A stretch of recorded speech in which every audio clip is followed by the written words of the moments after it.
મિત્રો આપણે આને દેશી ભાષામાં ગુંદા કહેવામાં આવે છે।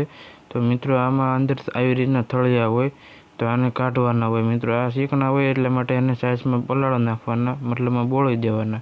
મિત્રો આમાં ભરવા માટે આપણે મસાલો તૈયાર કર્યો છે, તમે જોઈ શકો છો। મિત્રો આ રેસીપી આપણે કંઈક અલગ પ્રકારનું શાક બનાવવા જઈ રહી છીએ। સૌથી પહેલાં મિત્રો આપણે શીંગ લીધી હતી, એમાં ગાંઠિયા નાખવાના, ત્યાર પછી લણની કળી ફોલેલી છે તે પણ નાખી દેવાની। બધું મિત્રો ખાંડે જવાનું, તેમાં મરચું પણ આપણે ખાંડી લીધું સારું યાર। ત્યાર પછી મિત્રો ચણાનો લોટ લીધો, એને તેલ નાખીને મિત્રો શેકવાનો છે, આવી રીતનું શેકાય છે। પછી ત્યાર પછી આપણે એમાં મસાલો નાખવાનો છે, જે મસાલો ખાંડેલો હતો એ નાખવાનો છે।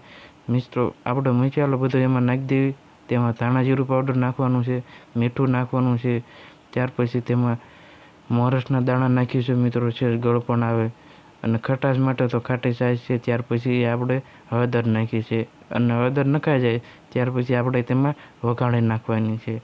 મિત્રો આ વઘાર કંઈક અલગ પ્રકારનો છે, તમે આવો વઘાર ઘરે કરતા હોય તો મિત્રો અમને કોમેન્ટમાં અવશ્ય જણાવજો। અને આને તમે તમારી ભાષામાં શું કહો છો? અમે તો આને ગુંદા કહેવી।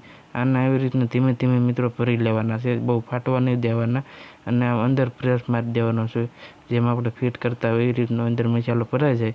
આવી રીતના જો કાંઈક અમે બધા ભર્યા છે, તમે જોઈ શકો છો।